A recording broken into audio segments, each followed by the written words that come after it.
Hello সবাইকে। তো আজকে আমি তাড়াতাড়ি রেডি হয়ে বেরিয়ে পড়েছি সকাল সকাল কৃষ্ণনগর যাওয়ার জন্য। কারণ কৃষ্ণনগরে আজকে আমার 11টা থেকে পড়া ছিল এবং তারপরে আমি কলকাতা যাব। কারণ কালকে আমার কলকাতায় একটুখানি কাজ আছে, তো আজকে পিসির বাড়িতে থাকবো।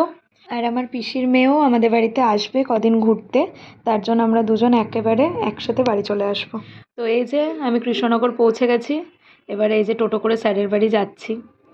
আর আজকে অনেক দিন পর আমরা স্যারের কাছে পড়তে এলাম 3 বান্ধবী মিলে, কারণ আগের সেমিস্টারে কিছু সমস্যার জন্য আসতে পারিনি। তো আজ থেকে আবার স্যার নতুন করে পড়া স্টার্ট করলো এই সেমিস্টারে। আর এতদিন পরে যখন এই দুজনের সাথে দেখা হয়েছে তখন গল্প আড্ডা হবে না, এটা তো হতেই পারে না। তো কোয়েল স্কুটি নিয়ে এসেছিলো, তো কোয়েলের স্কুটি করে আমি আর কঙ্কনা মিলে একসাথে বেরিয়ে পড়লাম। তারপরে ওরা বলল কৃষ্ণনগরে নাকি গভর্নমেন্ট কলেজের উল্টো দিকে একটা ফুড কার্ট ওপেন হয়েছে, আর ওখানে বাসন্তী পোলাও, আলুর দম, চিলি চিকেন, ফ্রাইড রাইস খুবই রিজনেবল প্রাইসে নাকি পাওয়া যাচ্ছে। তো সেটাই আজকে আমরা ট্রাই করতে গেছিলাম 3জন মিলে। আর এই যে আমরা লোকেশানে পৌঁছে গেছি, গভর্নমেন্ট কলেজের ঠিক উল্টো দিকে এই ফুড কার্ট। তো আজকে আমরা বাসন্তী পোলাও, আলুর দম আর বাসন্তী পোলাওয়ের সাথে চিকেন কষা ট্রাই করেছিলাম। দোকানে ভিড় থাকার কারণে অনেকক্ষণ ওয়েট করতে হয়েছিল।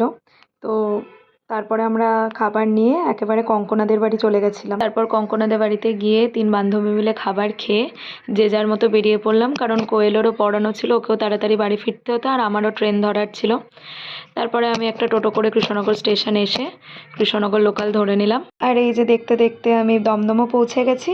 তারপর আমার একটু মোমো খেতে ইচ্ছা করছিল, তার জন্য আমি আর আমার দিদি মিলে একটুখানি মোমো নিয়ে বাড়ি ঢুকলাম। তারপরে এই যে মোমো আর মিরিন্ডা খেয়ে নিলাম। তো চলো আবার দেখা হবে অন্য কোনো ব্লগে। টাটা।